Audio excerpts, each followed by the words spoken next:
I'm all ears here. Like, what sort of, Well, for like, one what are we thing, talking about? well, the first contest was in conjunction with the Gunston 500 for the men. And our sponsor was the chapstick, like, Wow. chapstick. And when we got there, these two bright advertising guys from Chapstick said, we don't have the money to pay you like your prize money. We didn't think you'd really show up. So What? actually, but we have a solution. We're going to do a nationwide raffle, and the winner gets his choice of a date with whichever one of you he desires. And then we'll take all that money and we'll give some of it to you for prize money. And boy, what a marketing scheme, right? And we said, no, this is not going to happen. So our reward for saying no was, I think they lowered the prize money, and it didn't make the IPS minimum. And, stuff like that. I mean, it's hilarious, the things that we were asked by the journalists on the tour. I've got boxes of newspaper articles. And I always tell people this. The very first question any of us got asked was, and we thought, oh, we're athletes, have you ever surfed naked? And it was like, I don't know. Are you asking Sean Thompson that? I'm just wondering, So I mean, Sean naked would totally bring in a lot of views had they done that, actually. He was good looking. He had a nice butt. I'm not just going to say. Sean Thompson, one of the nicest people we know, because when we got to Durban, our hotel was a mess, rodents, it was weird. And his mom and he and his sister, whom I love to this day, his mom just recently passed away. She's so amazing. Took us in.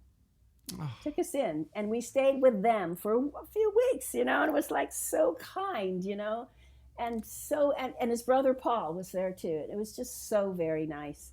So there's a reason they call him the gentleman surfer, Yes, the consummate professional. Yeah, everybody on that first tour became very close. There were some amazing people on it. What was the reaction of, Sandy and I touched on this in our last interview about like the Australian men and their attitudes towards women. Because that to me is like, it feels like in many ways still, it's just like, just recently, I think Trax Magazine just put a female on the cover for like one of the first times done by like a female photographer, and we're in 2022 right now. Like, this is crazy when you think about it. That attitude definitely, I'm curious like how those surfers were and how they reacted to the women. And I also imagine like it's weird, like, because you all were fighting for very limited resources in terms of money too, because there wasn't a lot of money in the men's side either. Were they jealous when you did get attention? Was it, I'm just kind of curious, like the experiences you might have had with them. I don't want to offend an entire continent. No, of course. I mean, there's plenty of lovely people there. Just saying that the surfers that were on tour at the time. Yeah, I know. And that's what I'm thinking. So it was actually an Aussie who told me, well, you weren't there at our meetings. So I don't know. First of all, on the tour, we made friends with all of them, and we're still friends, even the person that said that to me. But and I really, really like these guys. But what it was not hostility. It was just a disregard. Yeah. Do you know what I mean? It was like, they can't surf. It was a disregard. Yeah. I think, and it was the Aussies more than anyone. But then there's a whole Aussie thing, and they'll tell you about, their bravado and their pride with who they are in the water, and. Maybe it was the same disregard they gave to Hawaiians that started that whole fight in the 80s. I don't know, because by then I had gone to law school. I wasn't, involved in it. As someone who has fought for like equity in the workplace, and what's it like with your legal mind now and the experiences you have now, looking back on those experiences, and do you think like, oh my God, I can't believe we allowed this sort of stuff? Or I'm just kind of curious what your thoughts are when you start to look back on that. I wish I'd had my ability to speak more eloquently as opposed to just get frustrated or shut my mouth or just say something immature, like especially that first day with anyway, like when I met Fred, I wish I'd have been at the table instead of like this, oh my God, I'm like here with Fred, I wish I would have been a little bit more, all right, here's the thing. According to the United States Supreme Court, of course, Title VII wasn't in yet, but, build it and they will come. You've got to invest in us. If you're saying it's not worth the advertising time, why is everybody coming out to see us? So that translates to money. And you should give us, I would be able to argue so much more and on such a better level. But, I was a 19-year-old kid. So no, obviously. I feel like that's what I see now in me. I thought, too bad, but oh well, it worked. I did a good job, but now I'd eat them all for lunch and still be hungry. What do you think of the not surfers in a hostile way? Not my friends. No, in not a Fred or way. Randy or yeah. But exactly. I imagine now, like, what you think of the surfers now, because the women now, many of them are so much more, one, like the information and the mindset is so different, and I feel like they're so much more aware of what they can and can't do, and what's fair. I mean, it's incredible, to see, and I imagine you must be quite proud or feel like some sort of sense of like, finally, like, how does that register for you? I really love their sense of entitlement. Yeah. They have it's like my daughters, they wouldn't have put up with that, what I had to. They have a big sense of entitlement too, in terms of their value and what they're entitled to. But so I love that.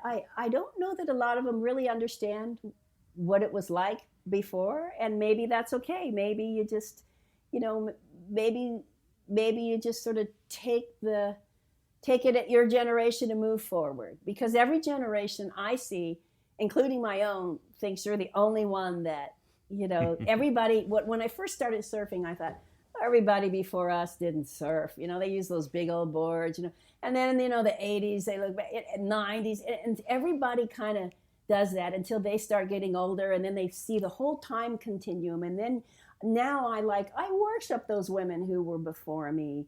I just think they were awesome. It was different worlds for each generation, for each decade. Yesterday they unveiled a statue of Joyce Hoffman at Dana Point Harbor. I missed it. I couldn't go down there. I was invited, and I sent her a Hawaiian lei, and a note and stuff. But I just, she was a little bit before me, and I just, I think they're awesome. She's awesome. And these young girls, oh my God, they kick ass. I just, watching them surf without fear, and their sense of everything. And Carissa, I'm just a big fan. Stephanie, when I watch so many of them now, and the level too that they are surfing on, to me, it makes me realize like how important representation is, and being able to see something to be able to achieve it. And I see the level where they're at. And right now, from certain pollings that I've seen, over the last few years, like, the surfing population is about 30% women and around 70% men, roughly, from certain polls. And I don't know how scientific these are. But, if we had equal representation back when you were on tour, and I imagine, like, I can't imagine where we would be sometimes, like where women surfing would be, because I see this winter particularly, that Red Bull Magnitude event that they're doing with the women on big waves, it's just like blowing the door. That glass ceiling is being blown up to smithereens, and you're seeing like the level, just they're starting to catch up to the men. And I think there's no real performance barrier actually between men and women. I just think it's the opportunities that have been there and the ability to see and to believe, basically. I love your sentiments in that regard. And there's a quote I always use. It's from my gender and law class. It just applies to it's right on point with what you're saying. And that is that when Title IX first came around and the universities didn't want to allot half of the sports money to women because there weren't that many athletes, the United States Supreme Court said, in this case it was Cohen versus, I think, Brown University, said, interest and ability rarely develop in a vacuum. It evolves with opportunity and something else that I can't remember. But the point is, of course, if there's interest, and if there's opportunity, and they can see other women surfing and they know what's there, it will develop. You got to give them the chance. Yeah. Right? And so it's been slow because of that. So it developed, but it was not so many women were interested. Then more women were interested. Plus there was this whole cultural thing going on where they used to make fun of our surf muscles in the 70s because women at the time, until, those days when Jane Fonda started her workout, tapes and women actually started exercising, they thought it was odd that we had these big surf, men and the culture in general thought it was odd that we had. As a matter of fact, I've got to tell you the story. Yeah. So when we were going on tour, O'Neill said, we're going to give you custom wetsuits. And they asked for all of our measurements.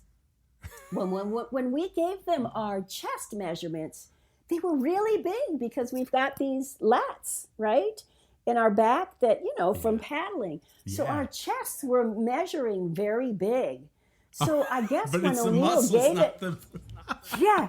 So I guess the only thing I can guess is when O'Neill gave it to their people who sew these custom they came and we called them the Barbie wetsuits, but they had the biggest pokey boobs in them and they stuck out so far and these big boobs. And then there was our backs. So we ended up having to take men's wetsuits and boys' wetsuits. I took a little boys' wetsuit size instead. But, women just weren't built like we were built in the 70s. And now they are. But, I could arm wrestle guys back then. But so could these pro women today, I'm sure. Absolutely.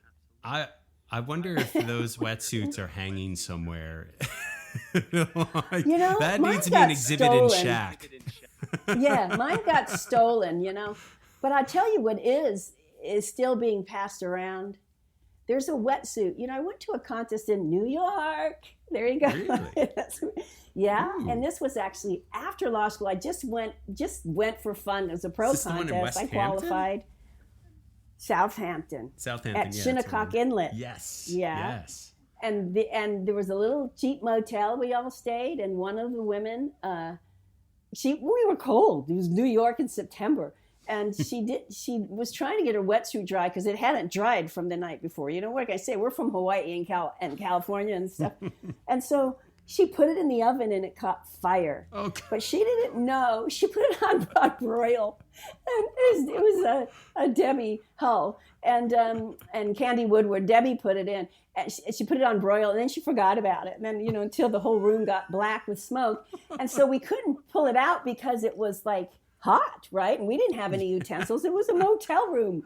And so it had all these holes in it. And we finally she had to wear it the next morning in the contest. It's got holes in it.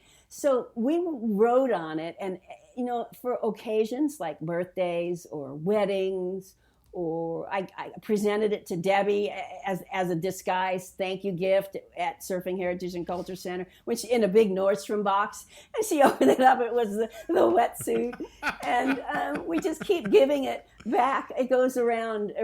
I think Candy Woodward has it. And I think, I just talked to her about it the other day. It's the sisterhood of the traveling wetsuit. and we sign it, and draw pictures on it. And with the holes and... There you go. That was our life. Oh my gosh, that's amazing. You gotta Gotta like put it in like a Gucci box next time, you know, to really psych someone out. I know.